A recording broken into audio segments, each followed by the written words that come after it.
Boa noite para todo mundo. Vamos iniciar uma entrevista onde a gente vai conversar sobre a pessoa idosa e a alimentação saudável. Eu sou Verônica de Andrade Matoso, eu sou professora do curso de bacharelado em gastronomia da UFRJ. Eu sou uma mulher branca, de 59 anos, eu tenho 1,52 m, 88 quilos, e eu vou fazer para vocês a audiodescrição da fotografia que está aparecendo na minha câmera, porque onde eu estou está chovendo muito, e como hoje as mais importantes são a entrevistada e a nossa intérprete de Libras, eu vou manter a minha câmera fechada. Mas nessa foto que está na minha câmera, eu estou enquadrada dos ombros para cima, os meus cabelos são castanhos, com mechas brancas naturais, cortados em fios retos, em desalinho, na altura do pescoço. E estão partidos da direita para a esquerda. O meu rosto é comprido, meus olhos são pequenos, castanhos, meu nariz é afilado, minha boca é pequena, eu tenho uma covinha profunda na bochecha esquerda, uso óculos de armação redonda branca e batom cor de boca. Apresento o meu sinal em Libras, sorrindo, configuro a letra V com a mão direita, com a ponta do dedo indicador apoiada no meio da bochecha direita. Então, feita a minha apresentação, agora eu vou convidar a professora Cláudia Reynoso para que ela se apresente para vocês. Boa noite, eu sou Cláudia Reynoso, sou professora do Departamento de Terapia Ocupacional da Faculdade de Medicina da UFRJ e também do Programa de Pós-Graduação em Psicossociologia e Ecologia Social do Instituto de Psicologia, o EICOS. Eu sou uma mulher branca, de olhos e cabelos castanhos, cabelos na altura um pouco abaixo dos ombros, estou usando um óculos com armações transparentes, um batom, estou sentada num cômodo da minha casa e o meu fundo está desfocado. Obrigada, professora. Oi, perdão. Continuando, sou uma mulher de 50 anos e tenho 68 quilos e 1,63 m de altura. Obrigada, professora. Vamos, então, agora conhecer a nossa intérprete de Libras, que está aqui apoiando a nossa produção acessível. Meu nome é Aline Souza. Esse aqui é o meu sinal na comunidade surda. Eu sou graduanda, Letras Libras, bacharelado, apoio o projeto e estou aqui promovendo a acessibilidade. Obrigada, Aline. Obrigada, professora Cláudia. Bom, essa entrevista faz parte das ações do projeto de extensão da Universidade Federal do Rio de Janeiro, UFRJ, denominado Alimentação Saudável, #para todos. Então, hoje a gente vai conversar sobre a temática da pessoa idosa em relação à alimentação saudável. Eu vou fazer uma leitura, professora Cláudia, de um documento publicado pela agência do IBGE com relação ao último censo, tá? E isso é que nos chamou muito a atenção, porque a gente tem um dado que foi bastante relevante para todos nós. O número de pessoas com 65 anos ou mais de idade cresceu 57,4% em 12 anos. E, no contraponto, a gente viu que o número de crianças diminuiu, de crianças que nasceram nesse mesmo período, diminuiu. Significa dizer que nós temos uma população envelhecida e que, daqui para frente, teremos cada vez mais longevidade, ou seja, ficaremos mais idosos e viveremos mais tempo. O indício que aponta esse novo levantamento do censo. É isso, professora? É isso. Quando uma população envelhece, né, e a gente na América Latina e no Brasil, a América Latina é o continente que mais envelhece no mundo, mais rapidamente. Então, quando a gente tem uma população com um número de pessoas cada vez com mais idade, é preciso que a gente se preocupe muito com o nosso envelhecimento. Como envelhecer bem? Como que a gente vai envelhecer com independência, com qualidade de vida? A gente quer um envelhecimento saudável, né? Um envelhecimento ativo, um envelhecimento com menor carga de doença. Então, nesse sentido, é muito importante que a gente se preocupe ao longo da vida com esse processo de envelhecimento. Então, é a ideia de envelhecimento como um processo que se inicia o tempo inteiro. Desde que a gente nasce, a gente já está envelhecendo.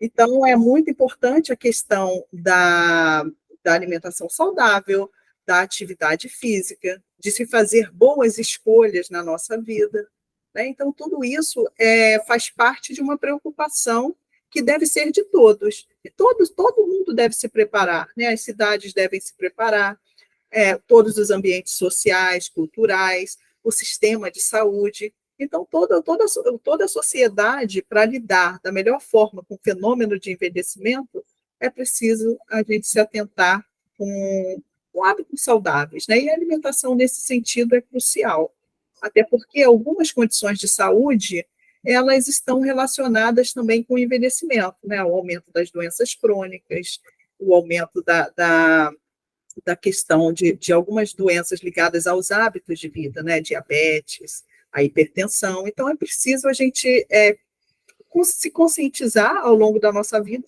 sobretudo a partir de determinado momento, né? Mas tendo uma ideia de processo. Hábitos saudáveis, quando cultivados ao longo da vida inteira, então a gente garante já um envelhecimento mais positivo, com mais saúde.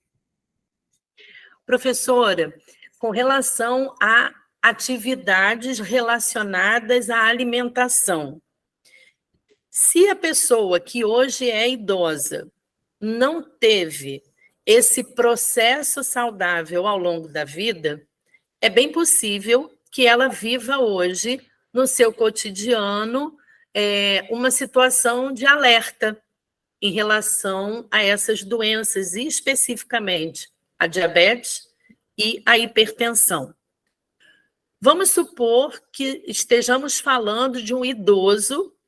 Sim, importante destacar que idoso é aquele indivíduo que, de acordo com o Estatuto do Idoso, tem mais que 60 anos, porque todas as estatísticas que a gente observa agora falam de 65 anos, mas pelo Estatuto do Idoso, a gente está idoso a partir dos 60, né? Esse 65 está mais atrelado a outros tipos de estatísticas relacionadas a mercado de trabalho, a outras estatísticas internacionais. Então, a nossa preocupação aqui é com o pessoal que tem mais de 60, tá? Então, eu estava dizendo o seguinte, que se a pessoa não fez esse processo, se ela não se cuidou ao longo da vida, chegou aos 60 anos, convivendo com a diabetes e com a hipertensão, como que a terapia ocupacional auxilia essa pessoa em relação às atividades de vida diária? O que a TO orienta para que as pessoas possam se alimentar melhor? Bom, então deixa eu voltar um pouquinho. A questão dos 60 anos, né, no Brasil, pessoa idosa é aquela que tem mais de 60 anos. Né? Os 65 anos é um marco para essa fase da vida em alguns países desenvolvidos. Então, no nosso caso, o marco é 60 anos. A pessoa idosa considerada a partir dos 60 anos. Então, é alvo das políticas públicas todas direcionadas às pessoas idosas, aquelas que têm mais de 60 anos. Só no nível de contribuir, né, com esse conhecimento e tal. E também, agora, assim, a partir de 2006, a gente já fala, a gente já fala pessoa idosa, porque é um termo mais inclusivo do que idoso, né? Essa questão do corte no gênero masculino, isso tem sido já superado, e aí a gente fala pessoas idosas e inclui todas as pessoas com mais de 60 anos. Mas vamos lá. A terapia ocupacional, ela vai auxiliar. Eu acho que nunca é tarde para os bons hábitos, ainda que a pessoa tenha tido uma vida sem as melhores escolhas alimentares e de vida, nunca é tarde para essa mudança, né, na vida. Mas a terapia ocupacional, ela vai entrar com uma organização na rotina da pessoa idosa, não só na parte de orientação em cima das doenças, mas sim na qualidade de vida diária, né, do dia a dia da pessoa. Porque na nossa profissão a gente fala muito no equilíbrio entre as ocupações. O que são as ocupações para o terapeuta ocupacional? São aquelas atividades que preenchem o dia a dia da pessoa, né, os papéis ocupacionais que a pessoa desempenha ao longo da sua vida. Então, é importante ter uma rotina equilibrada entre as atividades, são as atividades de vida diária, banho, comer e a questão dessas atividades, né, mais ligadas à manutenção do corpo e da casa, mas também envolver-se em atividades de lazer, envolver-se em atividades físicas também. E aí, no caso, uma boa opção para as pessoas idosas é se engajarem nos coletivos, nos grupos que existem tipo academia da terceira idade, esses grupos que reúnem pessoas. Muitas vezes, alguns bons hábitos e algumas boas escolhas, elas advêm dessa participação nos grupos também.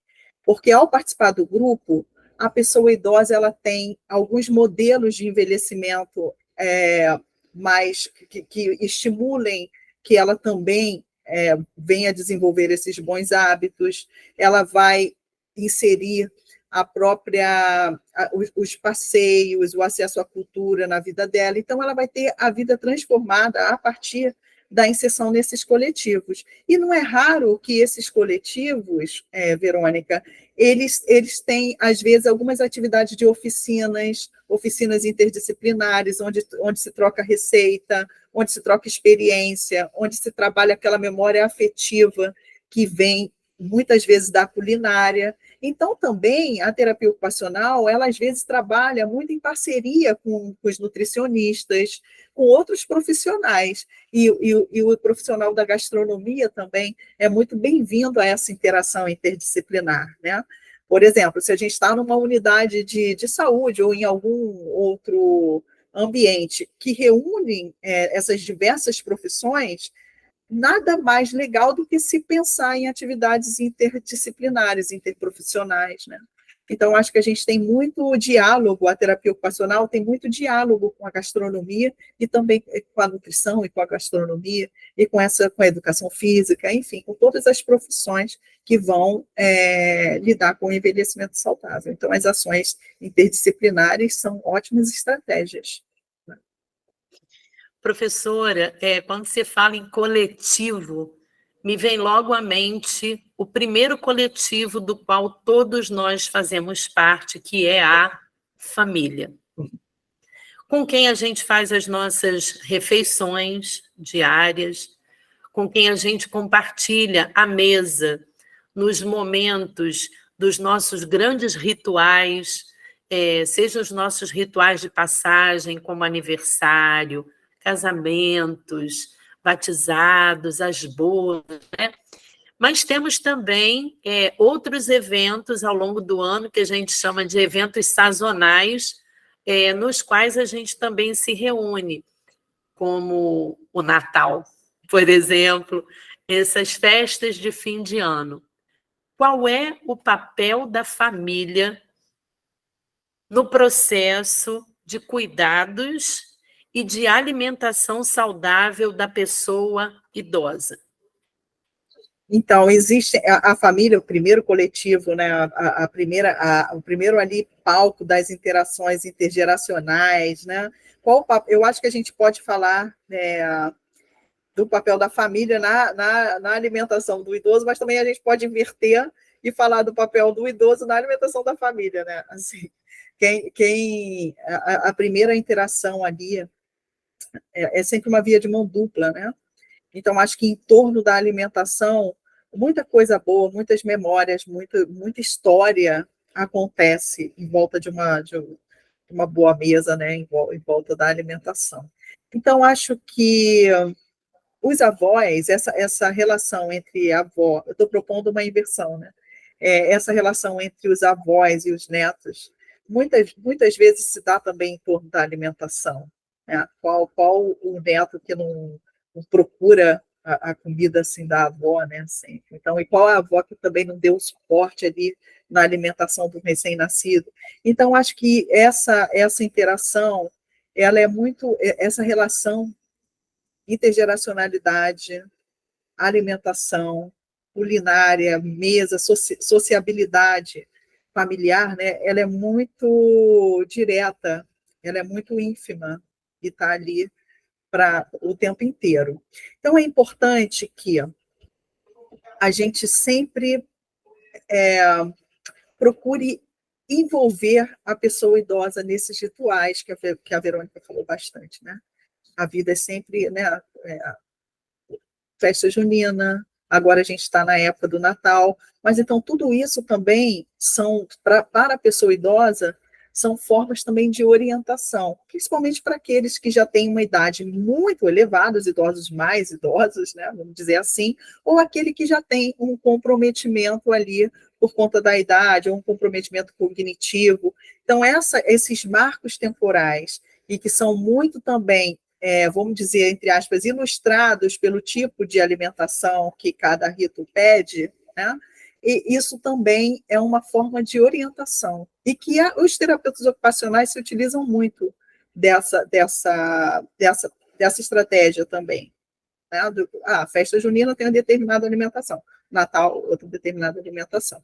Mas o que eu quero voltar também a ressaltar é que, às vezes, a sociedade em geral, ela também tem uma questão de discriminação, de preconceito com o envelhecimento, e às vezes aquela pessoa, o que ela tem a dizer, nem sempre é escutado, nem sempre é valorizado, principalmente pelos mais novos. Às vezes como se aquela pessoa, o tempo já tivesse passado, ou ela não tem mais nada de legal e contemporâneo para dizer. Então, isso é muito ruim, quando a gente não escuta, ou quando a gente vai isolando a pessoa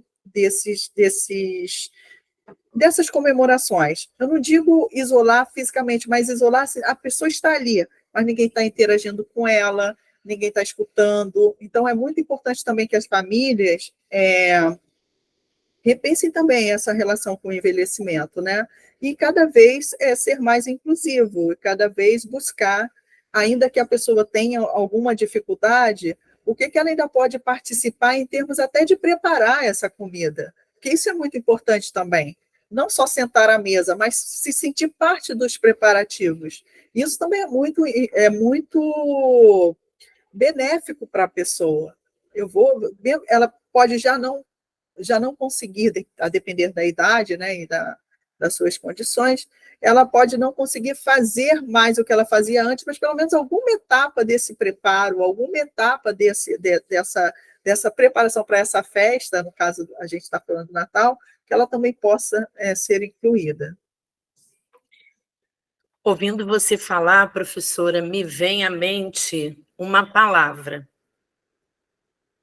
que, claro, também é um conceito muito importante nesse processo. Paciência. Normalmente, nesse cotidiano acelerado que a gente vive, a gente tem muita pressa. A gente tem pressa para tudo. A gente tem pressa quando acorda, a gente tem pressa quando vai dormir, a gente tem pressa quando vai comer, a gente tem pressa quando está junto. Como é que a gente ajusta essa questão da paciência, objetivando a melhor qualidade de vida da pessoa idosa com quem a gente convive? Esse é um desafio muito grande para todos nós, né? Assim, a sociedade hoje está muito intolerante.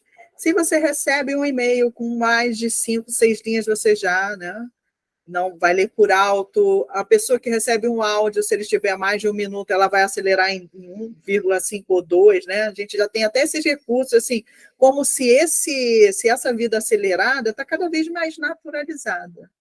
E uma vez que a gente experimenta desacelerar, todo mundo precisa desacelerar.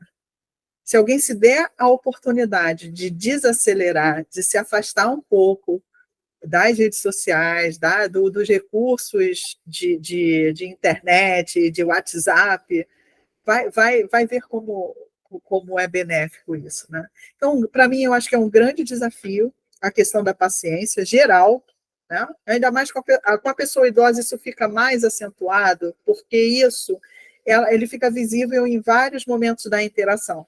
A partir do momento que alguém que tem uma mobilidade um pouco mais reduzida em decorrência das alterações que são inerentes ao envelhecimento, ou mesmo uma artrose, alguma coisa assim, a pessoa caminha devagar e o outro não tem muita paciência, né? Então, isso vai criando na pessoa idosa uma sensação de que ela está atrapalhando. Aí, o que acontece? Ela começa a não querer sair. Ah, não, eu ando devagar, então ela vai se isolando. E não tem nada pior para a pessoa idosa do que o isolamento social. O isolamento social, se a pessoa idosa ficar em casa, diante da tela, o dia inteiro, sem interagir, aquilo vai causar muito problema de saúde. E no final a família vai ter muito também problema, um problema muito maior do que às vezes exercitar essa questão de desacelerar, de estar ali no encontro. Você está com uma pessoa, peraí, deixa eu me conectar com ela, deixa eu me conectar com esse modo menos acelerado.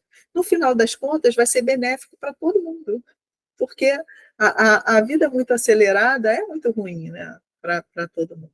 Mas é um grande desafio, Verônica, é um grande desafio dos tempos atuais, essa questão da pressa, da impaciência, da intolerância em escutar. Quando a gente faz uma pergunta, eu estou falando a gente em geral, né? Quando a gente faz uma pergunta, a gente geralmente não tolera o silêncio. Se a pessoa não responder imediatamente, a gente emenda outra pergunta. E às vezes, a pessoa está pensando na melhor maneira de te responder. Calma, né?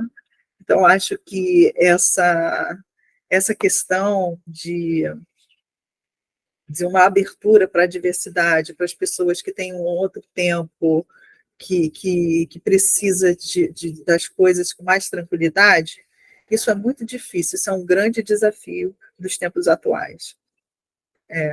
Mas eu acho que sempre cabe o exercício de você conscientizar e se educar para escutar o outro, para tolerar o silêncio, uma resposta mais demorada, né? Aquela maneira de ser que no final das contas vai ser bom para todos. Desacelerar. Mas que é um desafio, Professora Cláudia, nesse nosso desafio cotidiano, né? Pensando agora no momento que a gente está chegando, sua entrevista vai ao ar no mês de dezembro, e a gente vai falar desse nosso momento de comensalidade, que são as festas do final do ano.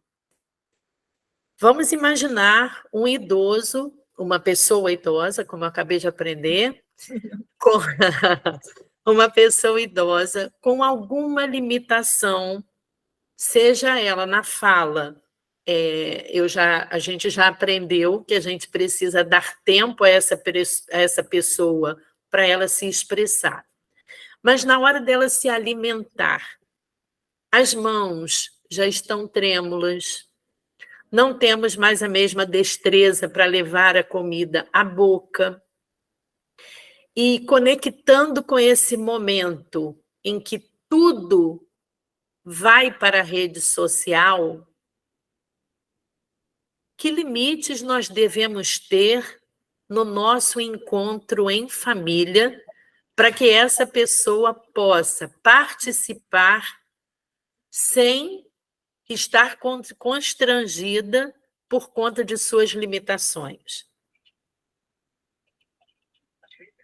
Bom, a gente pode adaptar e facilitar, apresentar os alimentos mais preparados, assim, para que exige menos destreza, né? Vamos dizer assim, de repente, a depender de cada caso, uma carne já cortada, alguém já serve para que a pessoa não se exponha, né? Se ela tiver alguma dificuldade de ir até o alimento para servir o seu prato. Então, sempre aquela gentileza de facilitar, né? De ter essa percepção, né? Do quanto que eu vou poder facilitar sem também constranger, sem também gerar um sentimento de infantilização, vamos dizer assim. Que a infantilização também é um aspecto que a gente precisa cuidar, sabe? Desde a nossa comunicação com a pessoa idosa, a gente precisa, com a pessoa idosa, falar de frente, que às vezes eles podem fazer a leitura labial. Então, é muito comum, às vezes, a gente fala com a pessoa, vira de costas, não espera a resposta, né? Principalmente as pessoas mais jovens. Você fala, ela pergunta e sai, né? ou fala uma parte e vira. Então, isso tudo nas festas natalinas, agora, nas festas de final de ano, são ótimas oportunidades para a gente desenvolver essa comunicação mais ampla e mais inclusiva, né, com todo mundo. Então, falar de frente, não usar... Se você for usar uma gíria, explicar o que aquilo significa, né? Não partir do princípio que ela não precisa saber, não, ela quer saber o que significa aquela gíria, né? Até porque ela também tem as gírias da época dela, que também os jovens não sabem. Então, é sempre uma oportunidade. Por exemplo, eu acho que sempre tem todas as oportunidades de interação entre os netos e os avós, o tio e os sobrinhos, enfim, elas devem ser proveitosas, né, para que a relação legal se estabeleça ali.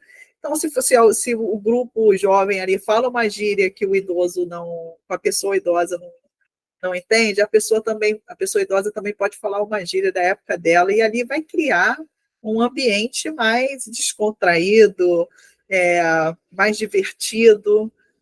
Então, acho que é sempre aproveitar as oportunidades, qualquer oportunidade que aconteça ali, para se integrar, para manter aquela pessoa integrada, né, com relação a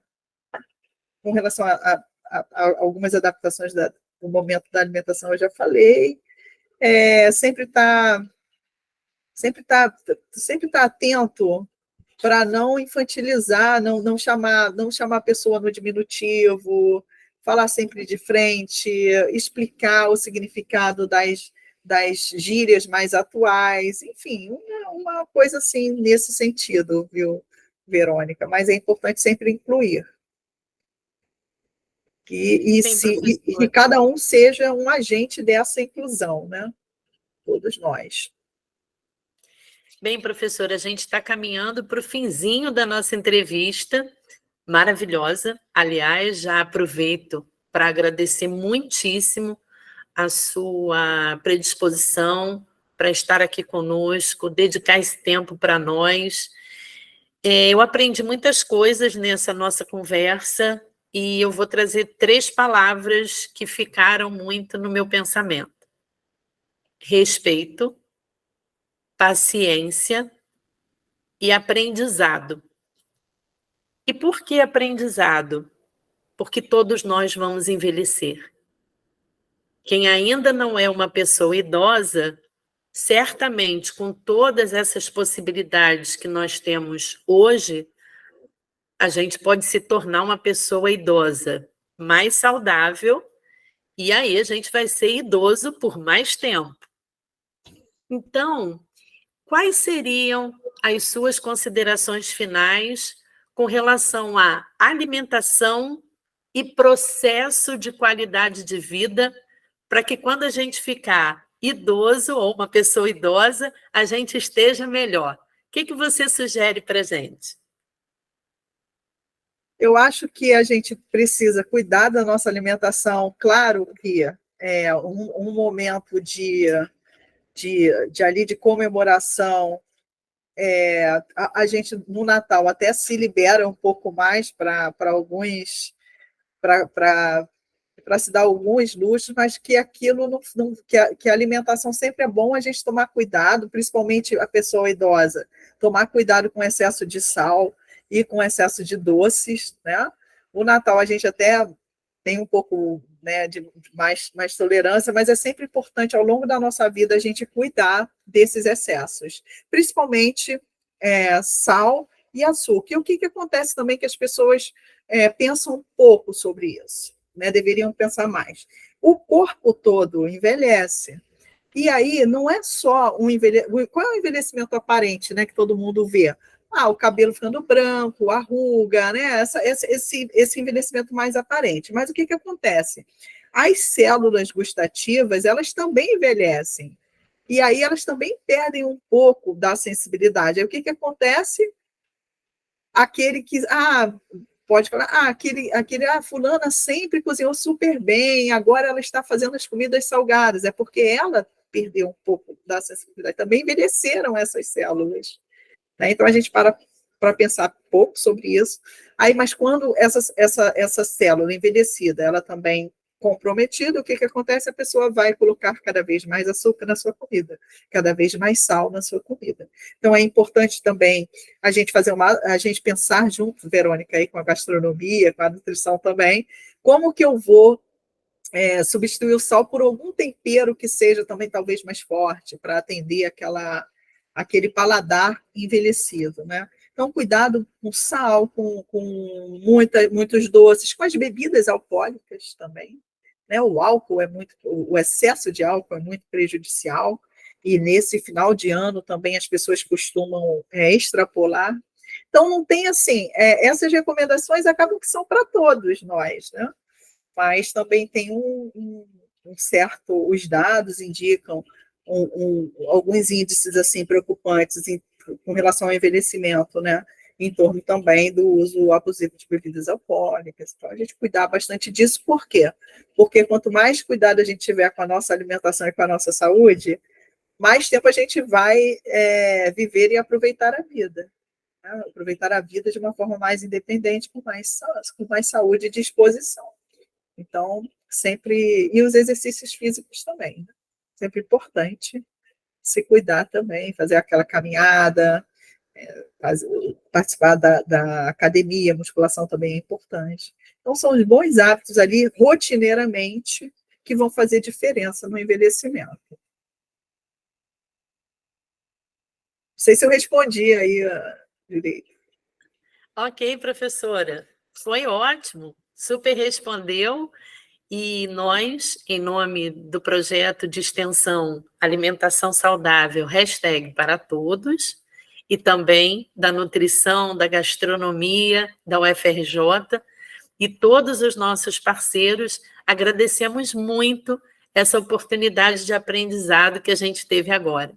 Muito obrigada, um ótimo Natal, um momento de passagem para 2024 cheio de saúde, com muita alimentação saudável, e que a gente se prepare cada vez melhor para envelhecer. Muito obrigada. Obrigada, Verônica. Foi um prazer participar. Bem, pessoal, a gente vai ficando por aqui, e qualquer dia a gente faz aí uma nova entrevista para trazer mais novidades para vocês. Um abraço!